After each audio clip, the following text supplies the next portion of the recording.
ಅವಮಾನಗಳೇ ಇವರಿಗೆ ಮೆಟ್ಟಿಲು. ಅಮಿತ್ ಶಾ ಮೋದಿ ಸವಾಲನ್ನ ಸೈರಿಸಿ ಗೆದ್ದಂತ ದಳಪತಿ. ನಮಸ್ಕಾರ, ಈ ದಿನಕ್ಕೆ ಸ್ವಾಗತ. ನಾನು ಜಿಎಂ ಪವಿತ್ರ. ತಮಿಳುನಾಡು ರಾಜಕೀಯದಲ್ಲಿ ಹೊಸ ಇತಿಹಾಸ ಸೃಷ್ಟಿಯಾಗಿದೆ. ದಶಕಗಳ ಕಾಲ ಆಳಿದ್ದ ದ್ರಾವಿಡ ಪಕ್ಷದ ಭದ್ರಕೋಟೆಯನ್ನ ಭೇದಿಸಿದ ಟಿವಿಕೆ ಮುಖ್ಯಸ್ಥ ದಳಪತಿ ವಿಜಯ್ ತಮಿಳುನಾಡಿನ 24ನೇ ಮುಖ್ಯಮಂತ್ರಿಯಾಗಿ ಪದಗ್ರಹಣ ಮಾಡಿದ್ದಾರೆ.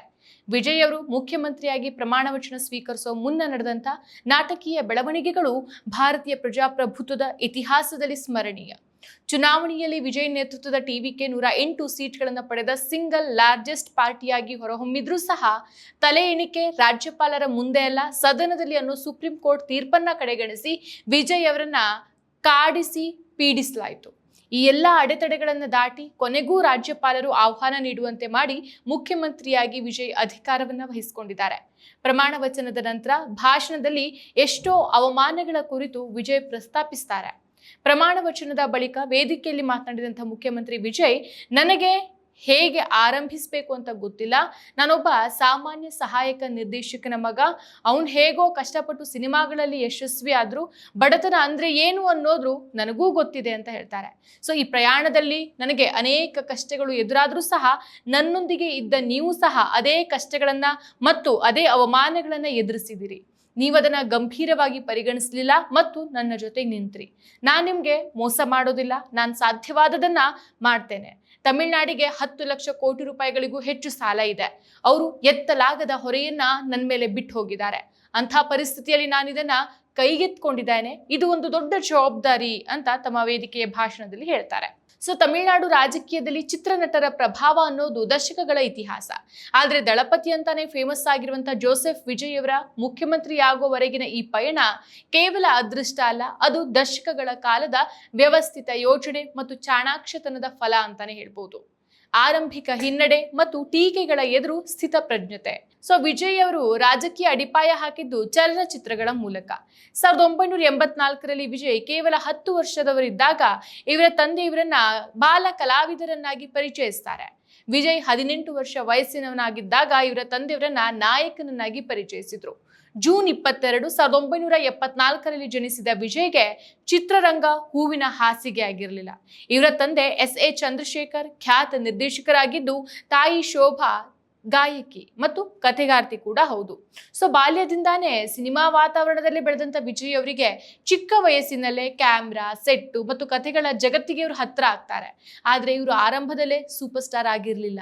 ತಂದೆಯ ನಿರ್ದೇಶನದ ಕೆಲ ಸಿನಿಮಾಗಳಲ್ಲಿ ಬಾಲ ನಟನಾಗಿ ಕಾಣಿಸಿಕೊಂಡ್ರೂ ಸಹ ಜನರು ಇವರನ್ನ ತಕ್ಷಣ ಸ್ವೀಕರಿಸಲಿಲ್ಲ. ಎಸ್.ಎ. ಚಂದ್ರಶೇಖರ್ ವಿಜಯ್ ಅವರನ್ನ ಬ್ರ್ಯಾಂಡ್ ಮಾಡಲೇಬೇಕು ಅಂತ ಇವ್ರು ನಿರ್ಧರಿಸ್ತಾರೆ ಮತ್ತು ವಿಜಯ್ ಫ್ಯಾನ್ ಕ್ಲಬ್ ಅನ್ನ ಶುರು ಮಾಡಿಸ್ತಾರೆ. ಸ್ವಾತಂತ್ರ್ಯ ಹೋರಾಟ ಒಂದು ಕಥೆಯಲ್ಲ, ಮರೆಮಾಚಿದ ಹೋರಾಟಗಳ ಅನಾವರಣ. ಭಾರತದ ಸ್ವಾತಂತ್ರ್ಯ, ಕರ್ನಾಟಕದ ಏಕೀಕರಣ ಒಂದೇ ಹೋರಾಟದ 2 ಮುಖಗಳು.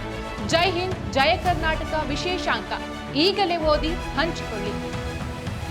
1994ರ ಚಲನಚಿತ್ರ ರಸ್ಗನ್ನಲ್ಲಿ ಅವರು ವಿಜಯ್ ಅವರಿಗೆ ಇಳೆಯ ತಳಪತಿ ಎಂಬ ಬಿರುದನ್ನು ಕೊಡ್ತಾರೆ. ಇದರರ್ಥ ಯುವ ನಾಯಕ ಅಂತ. ಅಂದಿನಿಂದ ಜನ ಜೋಸೆಫ್ ವಿಜಯ್ ಅವರನ್ನ ಅವರ ಹೆಸರಿನ ಬದಲು ತಳಪತಿ ಅಥವಾ ನಮ್ಮ ಕರ್ನಾಟಕ ಕಡೆ ಹೇಳೋದಾದ್ರೆ ದಳಪತಿ ವಿಜಯ್ ಅಂತಾನೆ ಕರೀತಾರೆ. ಸೊ 1992ರಲ್ಲಿ ನಾಲ್ನೈ ತೀರ್ಪು ಮೂಲಕ ಪೂರ್ಣ ಪ್ರಮಾಣದ ನಾಯಕನಾಗಿ ಚಿತ್ರರಂಗಕ್ಕೆ ಬಂದಾಗ ವಿಜಯ್ ಎದುರಿಸಿದ ಅತಿ ದೊಡ್ಡ ಸವಾಲು ಅಂತಂದ್ರೆ ಸ್ವಜನ ಪಕ್ಷಪಾತ ಮತ್ತು ಅವರ ರೂಪ. ಅವರ ಬಾಹ್ಯ ರೂಪವನ್ನ ಕಂಡು ಇವನೂ ಒಬ್ಬ ನಾಯಕ ಆಗ್ಬೋದಾ, ಇವ್ರಿಗೆ ನಟನೆನೇ ಬರೋದಿಲ್ಲ, ತಂದೆ ಪ್ರಭಾವದಿಂದ ಮಾತ್ರ ಅವಕಾಶ ಸಿಗ್ತಾ ಇದೆ ಅನ್ನುವಂಥ ಮಾತುಗಳು ಕೇಳ್ಬರುತ್ತೆ. ಸೊ ಒಟ್ನಲ್ಲಿ ಇವರನ್ನ ಹೀಯಾಳಿಸಿದವರೇ ಹೆಚ್ಚು. ಸೊ ತಂದೆ ನಿರ್ದೇಶಕರಾಗಿದ್ರು ಪ್ರೇಕ್ಷಕರು ಅವರನ್ನ ಒಪ್ಕೊಳ್ಳೋಕೆ ಸಿದ್ಧರಿರಲಿಲ್ಲ. ಅಂದಿನ ಸಿನಿಮಾ ಪತ್ರಿಕೆಗಳು ಅವರ ಮುಖಚರ್ಯೆಯ ಬಗ್ಗೆನೇ ಬರೆದಿದ್ವು. ಸಾಮಾನ್ಯವಾಗಿ ಇಂಥ ಸಂದರ್ಭದಲ್ಲಿ ಯಾರು ಬೇಕಾದ್ರೂ ಕುಗ್ಗು ಹೋಗ್ತಾರೆ, ಆದ್ರೆ ವಿಜಯ್ ಇಲ್ಲಿ ವಿಭಿನ್ನವಾಗಿ ನಿಂತ್ಕೊಳ್ತಾರೆ. ಅವರು ಪ್ರತಿಕ್ರಿಯೆ ನೀಡೋ ಬದಲು ತಮ್ಮನ್ನ ತಾವು ಬದಲಿಸಿಕೊಳ್ಳೋಕೆ ನಿರ್ಧಾರ ಮಾಡ್ತಾರೆ. ಅವರ ಈ ಮೌನನೇ ಮುಂದೆ ಅವರ ದೊಡ್ಡ ಶಕ್ತಿ ಆಗತ್ತೆ. ಕೊನೆಗೆ ಇವರ ತಂಗಿ ವಿದ್ಯಾ ಅವರ ಅಕಾಲಿಕ ಮರಣ ವಿಜಯ್ ಅವರನ್ನ ಮಾನಸಿಕವಾಗಿ ಗಟ್ಟಿ ಮಾಡಿಬಿಡತ್ತೆ. ಅತಿಯಾಗಿ ಮಾತಾಡ್ತಾ ಇದ್ದಂಥ ಒಬ್ಬ ಬಾಲಕ ಶಾಂತ ಸ್ವರೂಪಿ ಆಗ್ತಾನೆ. ಅವರ ಸಿನಿಮಾಗಳಲ್ಲೇ ಒಂದು ಸಂಭಾಷಣೆ ಇದೆ, ಬದುಕಲ್ಲಿ ನಮಗೆ ಅವಮಾನಗಳು ಹೆಚ್ಚಾದಷ್ಟು ನಾವು ಬೆಳೆಯುವಂಥ ವೇಗನೂ ಹೆಚ್ಚಾಗತ್ತೆ ಅಂತ. ಸೊ ಇದು ಅವರ ಬದುಕಿನ ಮೂಲ ಮಂತ್ರ ಆಗೋಗುತ್ತೆ. ಸೊ ಈ ಗಂಭೀರತೆನೇ ಮುಂದೆ ಅವರ ರಾಜಕೀಯ ವ್ಯಕ್ತಿತ್ವಕ್ಕೆ ಸೈಲೆಂಟ್ ಕಿಲ್ಲರ್ ಇಮೇಜ್ಗೆ ಬುನಾದಿ ಹಾಕತ್ತೆ. 1996ರಲ್ಲಿ ವಿಜಯ್ ತಂದೆ ಎಸ್ ಚಂದ್ರಶೇಖರ್ ಡೈರೆಕ್ಟರ್ ಆಗಿ ವಿಜಯ್ ನಟನಾಗಿ ನಟಿಸಿದಂತಹ ಪೂವೆ ಉನಕಾಗ ಸಿನಿಮಾ ಸಕ್ಸಸ್ ಕಾಣುತ್ತೆ. ಪೂವೆ ಉನಕಾಗ ವಿಜಯ್ಗೆ ಯಶಸ್ಸಿನ ರುಚಿ ತೋರಿಸಿದಂತಹ ಮೊದಲ ಸಿನಿಮಾ ಆಯ್ಕೆಗಳಲ್ಲಿನ ರಾಜಕೀಯ ಬಿತ್ತನೆ. ಹೌದು, ವಿಜಯ್ ಕೇವಲ ಡಾನ್ಸ್ ಮತ್ತು ಫೈಟ್ ಮಾಡೋಕೆ ಮಾತ್ರ ಸೀಮಿತ ಆಗಲಿಲ್ಲ. ಆರಂಭದಲ್ಲಿ ಒಂದು ಕೌಟುಂಬಿಕ ಚಿತ್ರಗಳನ್ನ ಮಾಡ್ತಾ ಇದ್ದಂತಹ ಇವರು ನಂತರ ಸಮಾಜದ ನಾಡಿ ಮಿಡಿತವನ್ನ ಅರಿತುಕೊಳ್ತಾರೆ. ವಿಜಯ್ ಅವರ ಸಿನಿಮಾ ಬದುಕನ್ನ 3 ಹಂತಗಳಲ್ಲಿ ನಾವು ವಿಂಗಡಿಸಬಹುದು. ಮೊದಲನೇ ಹಂತ ಕೇವಲ ಪ್ರೇಮ ಕಥೆಗಳಿಗೆ ಸೀಮಿತ. ಫಾರ್ ಎಕ್ಸಾಂಪಲ್ ಪೂವೆ ಉನಕಾಗ, ಇದು ಮಹಿಳಾ ಪ್ರೇಕ್ಷಕರನ್ನ ಸೆಳೆಯೋಕೆ ಸಹಕಾರಿಯಾಯಿತು. ಎರಡನೇ ಹಂತ ಆಕ್ಷನ್ ಹೀರೋ ಆಗಿ ಬದಲಾದ ಕಾಲ. ಇದು ಗಿಲ್ಲಿ ಆಗಿರ್ಬೋದು, ಪೊಕ್ಕಿರಿ ಆಗಿರ್ಬೋದು, ಇದು ಯುವ ಜನತೆಯ ಮಾಸ್ ಅಭಿಮಾನವನ್ನ ಬೆಳೆಸೋಕೆ ಕಾರಣ ಆಗುತ್ತೆ. ಇನ್ನು ಮೂರನೇ ಹಂತ ವ್ಯವಸ್ಥಿತ ರಾಜಕೀಯದ ದಾಳ, ಕತ್ತಿ, ಮೆರ್ಸಲ್ ಮತ್ತೆ ಸರ್ಕಾರ ಸಿನಿಮಾಗಳು. ಸೊ ವಿಜಯ್ ಅವರು ಕಳೆದ 10 ವರ್ಷಗಳಿಂದ ಸಿನಿಮಾಗಳನ್ನ ಕೇವಲ ಮನರಂಜನೆಗಾಗಿ ಮಾಡ್ತಾ ಇಲ್ಲ, ಪ್ರತಿಯೊಂದು ಸಿನಿಮಾವೂ ಸಹ ಒಬ್ಬ ರಾಜಕಾರಣಿ ನೀಡಬಹುದಂತ ಭರವಸೆಯಂತೆನೇ ಇರ್ತಾ ಇತ್ತು. ಸೊ ಕತ್ತಿ ಸಿನಿಮಾ ರೈತರ ಆತ್ಮಹತ್ಯೆ ಮತ್ತು ಕಾರ್ಪೊರೇಟ್ ಲೂಟಿ ಬಗ್ಗೆ ಮಾತಾಡಿದ್ರೆ, ಮೆರ್ಸಲ್ ಸಿನಿಮಾ GST ಮತ್ತು ಉಚಿತ ಆರೋಗ್ಯ ಸೇವೆಯ ಬಗ್ಗೆ ಧ್ವನಿ ಎತ್ತುತ್ತೆ. ನಮ್ಮ ದೇಶದಲ್ಲಿ ಹಸಿವಿನಿಂದ ಸಾಯೋರ್ಗಿಂತ ತಿಂದಿದ್ದನ್ನ ಅರಗಿಸಿಕೊಳ್ಳೋಕೆ ಕಷ್ಟಪಡುವವರೇ ಅಧಿಕಾರದಲ್ಲಿದ್ದಾರೆ, ಅವರ ಸಂಖ್ಯೆನೇ ಜಾಸ್ತಿ ಇದೆ ಎಂಬಂತ ಸಂಭಾಷಣೆಗಳು ನೇರವಾಗಿ ಆಡಳಿತ ವ್ಯವಸ್ಥೆಯ ಮೇಲೆ ಪ್ರಹಾರ ಮಾಡಿದ್ರು. ಸೊ ಸರ್ಕಾರ ಚಿತ್ರದಲ್ಲಿ ಅವರು ಮನದಾಳದ ಮಹತ್ವ ಮತ್ತು 49P ಸೆಕ್ಷನ್ ಬಗ್ಗೆ ಜನರಿಗೆ ಅರಿವನ್ನು ಮೂಡಿಸಿದಾಗ ಜನರಿಗೆ ವಿಜಯ್ ಕೇವಲ ಒಬ್ಬ ನಟನಾಗಿ ಕಾಣಲಿಲ್ಲ, ಬದಲಾಗಿ ಒಬ್ಬ ಕ್ರಾಂತಿಕಾರಿಯಾಗಿ ಕಾಣ್ತಾರೆ. ಸೊ ಆ ಚಿತ್ರದ ಒಂದು ಫೇಮಸ್ ಡೈಲಾಗ್, ನಾನು ರಾಜಕಾರಣಿ ಅಲ್ಲ, ಆದ್ರೆ ಕಾರ್ಪೊರೇಟ್ ಕ್ರಿಮಿನಲ್ಸ್ ಮತ್ತು ಭ್ರಷ್ಟರನ್ನ ಮನೆಗೆ ಕಳಿಸೋವರೆಗೂ ನಾನು ಸುಮ್ಮನಿರೋದಿಲ್ಲ ಅಂತ. ಸೊ ಈ ಸಂಭಾಷಣೆಗಳು ತೆರೆಯ ಮೇಲೆ ಚಪ್ಪಾಳೆಯನ್ನ ಗಿಟ್ಟಿಸಿದ್ರೆ, ತೆರೆಯ ಹಿಂದೆ ಇವರ ರಾಜಕೀಯ ಮಹತ್ವಾಕಾಂಕ್ಷೆಗೆ ಕಿಚ್ಚನ್ನ ಹಚ್ಚಿಸಿದ್ವು. ನೆಕ್ಸ್ಟ್, ತಂದೆಯ ಜೊತೆಗಿನ ಸಂಘರ್ಷ, ಕುಟುಂಬ ವರ್ಸಸ್ ಸಿದ್ಧಾಂತ. ವಿಜಯ್ ತಂದೆ ಖ್ಯಾತ ನಿರ್ದೇಶಕರು SA ಚಂದ್ರಶೇಖರ್ ಆಗ್ಲೇ ಹೇಳಿದ ಹಾಗೆ. ಸೊ ಹಲವಾರು ಸಿನಿಮಾಗಳನ್ನ ನಿರ್ದೇಶನ ಮಾಡಿದ್ದಾರೆ. ಜೊತೆಗೆ ವಿಜಯ್ ಹೆಸರಲ್ಲಿ ಆಲ್ ಇಂಡಿಯಾ ದಳಪತಿ ವಿಜಯ್ ಮಕ್ಕಳ್ ಇಯಕಂ ಎಂಬಂತ ಹೆಸರಿನ ಕಲ್ಯಾಣ ಸಂಸ್ಥೆಯನ್ನ ಆರಂಭಿಸಿದ್ರು. ಸೊ ವಿಜಯ್ ಅವರ ಅಭಿಮಾನಿ ಸಂಘ ಸಾಮಾಜಿಕ ಕಾರ್ಯಗಳಲ್ಲಿ ತೊಡಗಿಕೊಂಡಿತ್ತು ಮತ್ತು ಜನರಿಗೆ ಸಹಾಯ ಮಾಡ್ತಾ ಇತ್ತು. ನಂತರ ಈ ಕ್ಲಬ್ 2011ರ ಚುನಾವಣೆಯಲ್ಲಿ ಜಯಲಲಿತಾ ನೇತೃತ್ವದ AIADMKನ ಬೆಂಬಲಿಸುತ್ತೆ. 2020ರಲ್ಲಿ ಚಂದ್ರಶೇಖರ್ ವಿಜಯ್ ಅವರ VMI ಪ್ಲಾನ್ ಕ್ಲಬ್ ಅನ್ನ ರಾಜಕೀಯ ಪಕ್ಷವಾಗಿ ಪರಿವರ್ತಿಸೋಕೆ ನಿರ್ಧರಿಸ್ತಾರೆ. ಅದೇ ಹೆಸರಲ್ಲಿ ಪಕ್ಷವನ್ನ ನೋಂದಾಯಿಸೋಕೆ ಅವರು ಚುನಾವಣಾ ಆಯೋಗಕ್ಕೂ ಅರ್ಜಿ ಸಲ್ಲಿಸ್ತಾರೆ. ಸೊ ಹಲವರು ವಿಜಯ್ ಕೂಡ ಈ ರಾಜಕೀಯ ಪಕ್ಷಕ್ಕೆ ಸೇರ್ತಾರೆ ಅಂತ ನಿರೀಕ್ಷೆಯನ್ನ ಇಟ್ಕೊಂಡಿದ್ರು. ಆದ್ರೆ ವಿಜಯ್ ತಮ್ಮ ತಂದೆಯ ಈ ನಿರ್ಧಾರವನ್ನ ವಿರೋಧ ಮಾಡ್ತಾರೆ.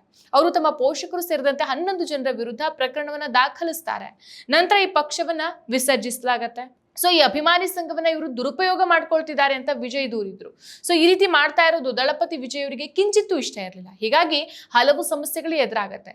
ನನಗೂ ಆ ಸಂಸ್ಥೆಗೂ ಯಾವುದೇ ಸಂಬಂಧ ಇಲ್ಲ, ನನ್ನ ಕುಟುಂಬ ನನ್ನ ಹೆಸರನ್ನ ದುರ್ಬಳಕೆ ಮಾಡ್ಕೊಳ್ತಾ ಇದೆ ಅಂತ ಅಪ್ಪ ಕಟ್ಟಿರುವಂತಹ ಪಕ್ಷದಿಂದ ದೂರ ಉಳಿಯೋಕೆ ಚೆನ್ನೈ ನ್ಯಾಯಾಲಯಕ್ಕೆ ಅರ್ಜಿಯನ್ನು ಸಲ್ಲಿಸ್ತಾರೆ.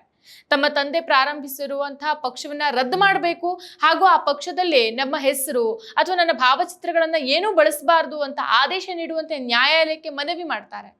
ಸೊ ವಿಜಯ್ ಅವರ ಮನವಿಯಂತೆ ನ್ಯಾಯಾಲಯ ಸಹ ವಿಜಯ್ ಪರವಾಗಿನೇ ಆದೇಶವನ್ನ ಕೊಡುತ್ತೆ. ಬಳಿಕ SA ಚಂದ್ರಶೇಖರ್ ಅವರು ನ್ಯಾಯಾಲಯಕ್ಕೆ ಅಫಿಡವಿಟ್ ಸಲ್ಲಿಸಿ ಪಕ್ಷಕ್ಕೆ ಸಂಬಂಧಿಸಿದಂತೆ ವಿಜಯ್ ಅವರ ಚಿತ್ರ ಹೆಸರನ್ನ ಬಳಸೋದಿಲ್ಲ ಅಂತ ಹೇಳ್ತಾರೆ. ಕೊನೆಗೆ ಈ ಪ್ರಕರಣ ಬಗೆಹರಿದ ಮರುವರ್ಷಾನೇ ಆಲ್ ಇಂಡಿಯಾ ದಳಪತಿ ವಿಜಯ್ ಮಕ್ಕಳ್ ಇಯಕಂ ಪಕ್ಷ ರದ್ದಾಗತ್ತೆ. ಸೊ ತಮ್ಮ ಇಷ್ಟಕ್ಕೆ ವಿರುದ್ಧವಾಗಿ ತಮ್ಮ ಹೆಸರಲ್ಲಿ ರಾಜಕೀಯ ಪಕ್ಷ ಕಟ್ಟಿದಂತ ತಂದೆಯ ವಿರುದ್ಧನೇ ನ್ಯಾಯಾಲಯದ ಮೆಟ್ಟಿಲು ಹತ್ತಿದ ನಿಷ್ಠುರಿ ವಿಜಯ್.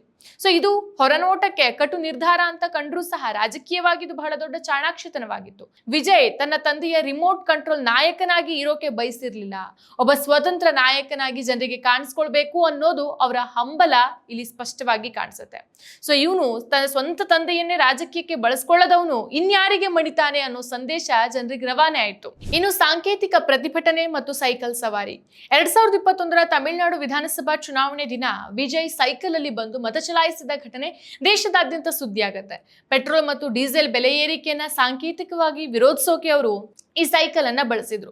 ಸಾಮಾನ್ಯ ಜನ ಎದುರಿಸ್ತಾ ಇರುವಂತಹ ಸಮಸ್ಯೆಗಳನ್ನ ಅರ್ಥ ಮಾಡ್ಕೊಳ್ಳುವಂತಹ ವ್ಯಕ್ತಿ ಅನ್ನೋ ಭಾವನೆ ಆಗ ಜನರಲ್ಲಿ ಮತ್ತಷ್ಟು ಬಲವಾಗತ್ತೆ. ಸೊ ವಿಜಯ್ ಅಲ್ಲಿ ಯಾವುದೇ ಘೋಷಣೆಗಳನ್ನ ಕೂಗ್ಲಿಲ್ಲ, ಆದ್ರೆ ಮರುದಿನ ಹೆಡ್ಲೈನ್ಸ್ಗಳಲ್ಲೆಲ್ಲ ಆ ಕೆಂಪು ಸೈಕಲ್ ಬಗ್ಗೆನೇ ಸುದ್ದಿಗಳಿತ್ತು. ಸೊ ಸಿನಿಮಾದಲ್ಲಿ ಅವ್ರು ಹೇಳುವಂತೆ ನಾವ್ ಏನ್ ಮಾಡ್ತೀವಿ ಅನ್ನೋದನ್ನ ಯಾರಿಗೂ ಹೇಳ್ಬೇಡ, ಮಾಡಿದ್ದನ್ನ ಇಡೀ ಊರ್ ನೋಡುವಂತೆ ಮಾಡು ಅನ್ನೋ ನೀತಿಯನ್ನ ವಿಜಯ್ ಅವರು ತಮ್ಮ ನಿಜ ಜೀವನದಲ್ಲೂ ಅನುಸರಿಸಿದ್ರು. ಇನ್ನು ರಾಜಕೀಯ ಸವಾಲುಗಳು ಮತ್ತು ತಮಿಳಿಗ ವೆಟ್ರಿ ಕಳಗಂ. ಸೊ ವಿಜಯ್ ಅನೇಕ ವರ್ಷಗಳಿಂದ ಅಭಿಮಾನಿ ಸಂಘಗಳ ಮೂಲಕ ಸಮಾಜ ಸೇವೆ ನಡೆಸ್ತಾ ಇದ್ದಂತವ್ರು. ವಿದ್ಯಾರ್ಥಿಗಳಿಗೆ ಪ್ರೋತ್ಸಾಹಧನ, ಶಿಕ್ಷಣ ಸಹಾಯ, ರಕ್ತದಾನ ಶಿಬಿರ, ಪ್ರವಾಹ ಸಂತ್ರಸ್ತರಿಗೆ ನೆರವು ಮೊದಲಾದ ಕೆಲಸಗಳಲ್ಲಿ ತೊಡಗಿಸಿಕೊಂಡಿದ್ದಾರೆ. ಸೊ ಈ ಕಾರ್ಯಗಳೇ ನಂತರ ರಾಜಕೀಯ ನೆಲೆಯನ್ನ ನಿರ್ಮಿಸಿಕೊಟ್ಟಿದ್ದು. ಸೊ ಸಿನಿಮಾ ಅಭಿಮಾನಿ ಬಳಗ ನಿಧಾನವಾಗಿ ಜನಚಳುವಳಿಯ ರೂಪವನ್ನು ಪಡೆದುಕೊಂಡಿತು. ನಂತರ ಅವರು ತಮಿಳಿಗ ವೆಟ್ರಿ ಕಳಗಂ ಪಕ್ಷವನ್ನು ಸ್ಥಾಪಿಸಿ ಅಧಿಕೃತವಾಗಿ ರಾಜಕೀಯ ಪ್ರವೇಶವನ್ನ ಪಡಿತಾರೆ. ಸೊ ಅವರ ಭಾಷಣಗಳಲ್ಲಿ ಜಾತಿ, ಧರ್ಮ, ದ್ವೇಷ ರಾಜಕಾರಣಕ್ಕಿಂತ ಶಿಕ್ಷಣ, ಉದ್ಯೋಗ, ಸಮಾನತೆ ಮತ್ತು ಯುವಕರ ಭವಿಷ್ಯಕ್ಕೆ ಹೆಚ್ಚು ಒತ್ತನ್ನ ನೀಡಲಾಗಿದೆ. ಸೊ ಇದೇ ಕಾರಣಕ್ಕೇನೆ ಯುವ ಮತದಾರರು ದೊಡ್ಡ ಸಂಖ್ಯೆಯಲ್ಲಿ ವಿಜಯತ್ತ ಸೆಳೆಯಲ್ಪಟ್ರು. ಸೊ ತಮಿಳುನಾಡಲ್ಲಿ ದಶಕಗಳ ಕಾಲ ಎರಡು ಪ್ರಮುಖ ರಾಜಕೀಯ ಶಕ್ತಿಗಳೇ ಅಧಿಕಾರವನ್ನು ನಡೆಸ್ತಾ ಇದ್ದಂತ ಪರಿಸ್ಥಿತಿಯಲ್ಲಿ ವಿಜಯ್ ಹೊಸ ಪರ್ಯಾಯವಾಗಿ ಕಾಣಿಸ್ಕೊಂಡ್ರು. ಅವರು ಸಿನಿಮಾ ಜನಪ್ರಿಯತೆಯನ್ನ ಮಾತ್ರ ರಾಜಕೀಯಕ್ಕೆ ಬಳಸಿರ್ಲಿಲ್ಲ. ಯುವ ಜನರ ಆಶಾಭಾವನೆ, ಬದಲಾವಣೆಯ ನಿರೀಕ್ಷೆ ಮತ್ತು ಸ್ವಚ್ಛ ಆಡಳಿತದ ಕನಸನ್ನ ತಮ್ಮ ರಾಜಕೀಯದ ಕೇಂದ್ರ ಬಿಂದುವನ್ನಾಗಿ ಮಾಡ್ತಾರೆ. ಸೊ ವಿಜಯ್ ಈಗ ನೂತನ ಮುಖ್ಯಮಂತ್ರಿ ಆಗಿದ್ದಾರೆ. ವಿಜಯ್ ಚುನಾವಣಾ ರ್ಯಾಲಿಗಳಲ್ಲಿ ಹೇಳ್ತಾ ಇದ್ದಂಥ ಒಂದು ಮಾತು, ನೀವು ಇಲ್ಲಿವರೆಗೆ ಅನೇಕರಿಗೆ ಅವಕಾಶ ಕೊಟ್ಟಿದ್ದೀರಿ, ಈಗ ಒಮ್ಮೆ ನನ್ನನ್ನ ಪರೀಕ್ಷಿಸಿ ನೋಡಿ ಅನ್ನೋದಾಗಿತ್ತು. ಸೊ ಜಯಿಸೋದು ಎಷ್ಟು ಮುಖ್ಯನೋ ಅದು ಹೇಗೆ ಅನ್ನೋದು ಮುಖ್ಯ ಆಗತ್ತೆ, ಅದ್ರ ಜೊತೆಗೆ ಗುರಿಯಷ್ಟೇ ಅಲ್ಲ ದಾರಿನೂ ಮುಖ್ಯ ಆಗತ್ತೆ ಅನ್ನೋದು ಇವರ ಸಿನಿಮಾದ ಡೈಲಾಗ್ಗಳನ್ನ ಸಹ ಇವರು ತತ್ವವಾಗಿ ಮೈಗೂಡಿಸಿಕೊಂಡ್ರು. ಇನ್ನು ವಿಜಯ್ ಅವರ ಮುಂದಿನ ಸವಾಲುಗಳು. ಒಬ್ಬ ಮುಖ್ಯಮಂತ್ರಿಯಾಗಿ ವಿಜಯ್ ಅವರ ಮುಂದಿರುವಂತಹ ಹಾದಿ ಸುಗಮವಾಗಿಲ್ಲ. ತೆಲುಗು ಮತ್ತು ತಮಿಳು ಚಿತ್ರರಂಗದ ಇತಿಹಾಸವನ್ನು ನೋಡಿದ್ರೆ ನಟರು ರಾಜಕೀಯಕ್ಕೆ ಬಂದು ಯಶಸ್ವಿಯಾದ ಉದಾಹರಣೆಗಳೇನೋ ಇದೆ, ವಿಫಲರಾದವರು ಇದ್ದಾರೆ. ಸೊ ಜಾತಿ ಮತ್ತು ಧರ್ಮಗಳ ವಿಷಬೀಜ ಬಿತ್ತದಂತೆ ಆಡಳಿತ ನಡೆಸೋದು ಒಂದು ಕವಾತಿದ್ದಂತೆ. ಸೊ ಯುವಕರು ಭಾವನಾತ್ಮಕವಾಗಿ ವಿಜಯ್ ಅವರನ್ನ ಬೆಂಬಲಿಸಿದ್ದಾರೆ. ಆದ್ರೆ ಭಾವನೆಗಳು ಉದ್ಯೋಗವನ್ನಾಗ್ಲಿ ಅಥವಾ ಅನ್ನವನ್ನಾಗ್ಲಿ ನೀಡೋದಿಲ್ಲ. ಜಯಿಸೋದು ಎಷ್ಟು ಮುಖ್ಯನೋ ಅದು ಹೇಗೆ ಅನ್ನೋದು ಅಷ್ಟೇ ಮುಖ್ಯ ಎಂಬ ಕಡೆ ಗುರಿಯಷ್ಟೇ ದಾರಿಯೂ ಮುಖ್ಯ. ಇನ್ನು ಸಿನಿಮಾಗಳಲ್ಲಿ 2.5 ಗಂಟೆಯಲ್ಲಿ ಸಮಸ್ಯೆ ಬಗೆಹರಿಯುತ್ತೆ, ಆದ್ರೆ ಬದುಕು ಸಿನಿಮಾ ಅಲ್ಲ. ರಾಜಕಾರಣದ ವಾಸ್ತವ ಮತ್ತು ಸಿನಿಮಾದ ಭ್ರಮೆಗಳು ಎರಡೂ ಬೇರೆ ಬೇರೆ. ಸೊ ಜೋಸೆಫ್ ವಿಜಯ್ ಅವರು ಇಂದು ತಮಿಳುನಾಡಿನ ಅಧಿಪತಿಯಾಗಿ ನಿಂತಿದ್ದಾರೆ. ಜನರು ಹೊಸತನವನ್ನ ಬಯಸಿದ್ದಾರೆ ಅನ್ನೋದು ಈ ಗೆಲುವಿನಿಂದ ಸ್ಪಷ್ಟವಾಗುತ್ತೆ. ಸೊ ಸಿನಿಮಾ ಗ್ಲಾಮರ್ ಅನ್ನ ಬಿಟ್ಟು ಜನರ ಕಣ್ಣೀರನ್ನ ಒರೆಸುವಂತ ಕೆಲಸಕ್ಕೆ ಅವರು ಮುಂದಾಗಿದ್ದಾರೆ. ರಾಜಕೀಯ ಅನ್ನೋದು ಸಿನಿಮಾ ಸೆಟ್ ಅಲ್ಲ ಅನ್ನೋ ಅರಿವು ಅವರಿಗೆ ಸದಾ ಇರಬೇಕಾಗತ್ತೆ. ಸೊ ನೀವು ಜನರ ಹೃದಯವನ್ನ ಗೆದ್ದಿದ್ದೀರಿ, ಈಗ ಅವರ ಬದುಕನ್ನ ನೀವು ಗೆಲ್ಲಬೇಕಾಗಿದೆ. ಅಧಿಕಾರ ಅನ್ನೋದು ಕೇವಲ ಕಿರೀಟ ಅಲ್ಲ, ಅದೊಂದು ದೊಡ್ಡ ಜವಾಬ್ದಾರಿ ಕೂಡ. ಸೊ ತಮಿಳುನಾಡಿನ ಒಳಿತಿಗಾಗಿ, ಯುವಜನತೆಯ ಭವಿಷ್ಯಕ್ಕಾಗಿ ನೀವು ಇನ್ನಷ್ಟು ಸೂಕ್ಷ್ಮವಾಗಿ ಮತ್ತು ಚಾಣಾಕ್ಷತನದಿಂದ ಕೆಲಸ ಮಾಡಲಿ ಅನ್ನೋದು ಜನರ ಹಂಬಲ. ಮತ್ತಷ್ಟು ವಿಶೇಷ ವಿಡಿಯೋಗಳನ್ನು ನೋಡಲು ಮತ್ತು ಹೊಸ ವಿಡಿಯೋಗಳ ಬಗ್ಗೆ ತಿಳಿಯಲು ಈ ದಿನ .com ಯೂಟ್ಯೂಬ್ ಚಾನೆಲ್ ಸಬ್ಸ್ಕ್ರೈಬ್ ಮಾಡಿ ಮತ್ತು ಬೆಲ್ ಐಕಾನ್ ಕ್ಲಿಕ್ ಮಾಡಿ.